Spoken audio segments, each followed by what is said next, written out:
क्या हाल है चेला। यदि आप ओटी असिस्टेंट हैं या ओटी असिस्टेंट मेडिकल कोर्स करना चाहते हैं तो आपको यह जानना बहुत जरूरी है। एक ओटी असिस्टेंट जिन्हें शल्य सहायक भी कहा जाता है, बनने के लिए क्या क्या करना होता है, कौन सी कोर्स करनी पड़ती है और कहां से करनी पड़ती है, कैसे इनका चयन होता है, कहां इनका प्रशिक्षण ट्रेनिंग होता है, कहां इनको काम करना पड़ता है, इनका क्या क्या काम होता है ऑपरेशन रूम के अंदर, इनको क्या क्या पढ़ना होता है, कोर्स कितने साल की होती है, इनकी बहाली कब निकलती है, प्राइवेट अस्पतालों में इनको कितनी सैलरी दिया जाता है, हर एक चीज के बारे में पूरी जानकारी इसी वीडियो में दिया हूं। एक ओटी असिस्टेंट सर्जन का राइट हैंड होता है। डॉक्टर किसी भी सर्जरी केस को बिना ओटी असिस्टेंट के हाथ नहीं लगाते हैं। सबसे पहले हम इनका परिचय यानी इंट्रोडक्शन जानते हैं। ओटी असिस्टेंट को शल्य सहायक भी कहा जाता है। इनका काम ऑपरेशन रूम के अंदर होता है। ऑपरेशन थिएटर को मैनेज करना, उसको व्यवस्थित ढंग से संचालन करना एक ओटी असिस्टेंट का काम होता है।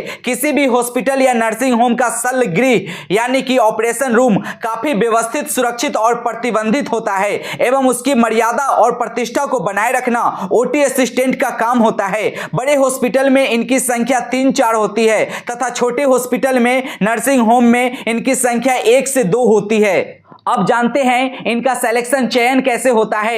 एक ओटी असिस्टेंट के प्रशिक्षण के लिए चयन सरकारी स्तर पर संयुक्त प्रवेश प्रतियोगिता परीक्षा, जिसे पैरामेडिकल भी कहा जाता है, या डिप्लोमा सर्टिफिकेट प्रवेश प्रतियोगिता परीक्षा DCECE के नाम से भी जाना जाता है। यह परीक्षा राज्य सरकार द्वारा विज्ञापन निकलवा कर ली जाती है हर साल।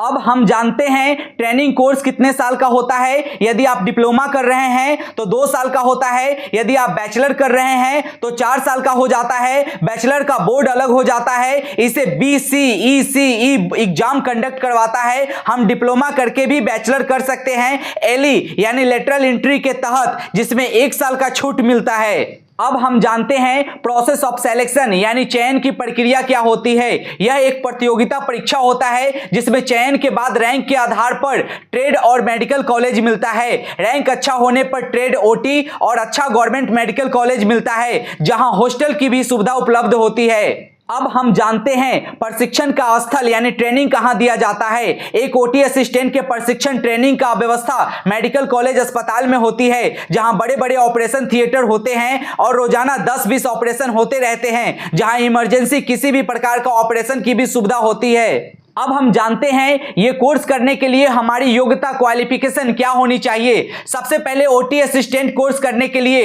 हमारी योग्यता इंटरमीडिएट साइंस बायो से उत्तीर्ण होना जरूरी है। बिना इसके कोर्स नहीं किया जा सकता है, जिसमें सब्जेक्ट फिजिक्स, केमिस्ट्री और इंग्लिश शामिल होना चाहिए।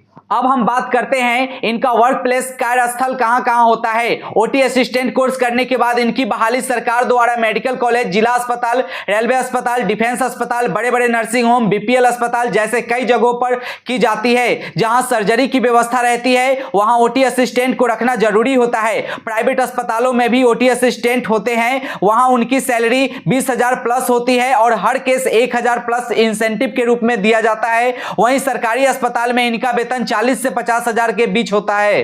अब हम जानते हैं एक ओटी असिस्टेंट का क्या क्या काम होता है। Function of OT assistant, number 1 operation theatre को व्यवस्थित ढंग से रखना ओटी असिस्टेंट का काम होता है। नंबर 2 ऑपरेशन रूम की मर्यादा का ख्याल रखना, अन्य लोगों के प्रवेश पर प्रतिबंध लगाना ओटी असिस्टेंट की जिम्मेदारी होती है। नंबर 3 हॉस्पिटल द्वारा sterilise gown, mask, cap, gloves बिना पहने अंदर प्रवेश पर प्रतिबंध लगाना एवं नियंत्रण रखना ओटी असिस्टेंट का काम होता है। नंबर 4 ऑपरेशन रूम में लगे या रखे समान उपकरण के रख रखाव पर विशेष ख्याल रखना ओटी असिस्टेंट का काम होता है। नंबर 5 ओटी में लगे लाइट का हमेशा ख्याल रखना एवं उसे हमेशा ठीक ठाक रखने की व्यवस्था करना ओटी असिस्टेंट का काम होता है। नंबर 6 समय पर शल्य यंत्रों सामग्री जो ऑपरेशन में इस्तेमाल होना है उसे स्टेलाइज करके तैयार रखना ओटी असिस्टेंट का काम होता है। Number 7 sterilise machine, autoclave, hot air oven के रख रखाव पर विशेष ध्यान रखना और खराब होने पर उसका दूसरा व्यवस्था रखना तथा उसे जल्द ठीक करवाना ओटी असिस्टेंट का काम होता है। नंबर 8, विसंक्रमित डिसइंफेक्टेंट सल यंत्रों एवं सामग्री को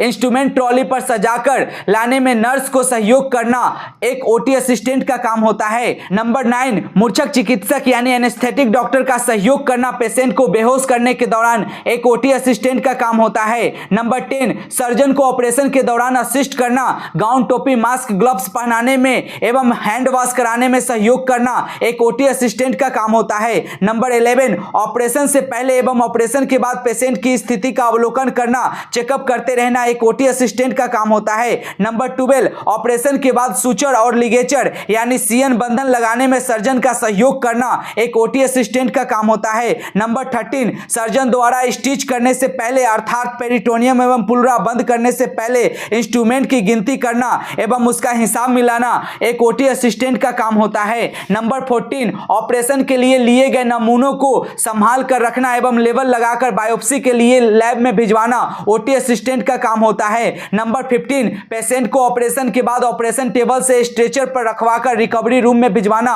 ओटी असिस्टेंट का काम होता है। नंबर 16, रिकवरी रूम में रोगी की स्थिति का निगरानी रखना जैसे टेम्परेचर, पल्स, रेस्पिरेशन, बीपी, लगे सलाइन यानी फ्लूइड का ख्याल रखना ओटी असिस्टेंट का काम होता है। नंबर 17, ऑपरेशन के बाद दूसरे ऑपरेशन के लिए ऑपरेशन रूम की साफ सफाई व्यवस्था करवाना एवं अन्य ऑपरेशन के लिए सभी तैयारियां करना एवं करवाने में सहयोग करना एक ओटी असिस्टेंट का काम होता है। नंबर 18, ऑपरेशन के बाद सल यंत्रों को बैक्टीरिया फ्री करने के लिए उसकी धुलाई सफाई करना तथा तेज एवं नुकीले धार वाले इंस्ट्रूमेंट को धोते समय सावधानी बरतना ओटी असिस्टेंट का काम होता है। नंबर 19, पेशेंट यानी रोगी को ऑपरेशन के पश्चात रिकवरी रूम से वार्ड में भिजवाना ओटी असिस्टेंट का काम होता है। नंबर 20, ऑपरेशन रूम के सभी ऑपरेशन समाप्त हो जाने के बाद ठीक ढंग से एंटीसेप्टिक लोशन से सफाई करवाना एवं दीवारों पर एंटीसेप्टिक लोशन स्प्रे करवाना सुपर को बोलकर एक ओटी असिस्टेंट का काम होता है। नंबर 21, प्रत्येक ऑपरेशन के बाद ओटी की शुद्धता और स्वच्छता पर विशेष ध्यान देना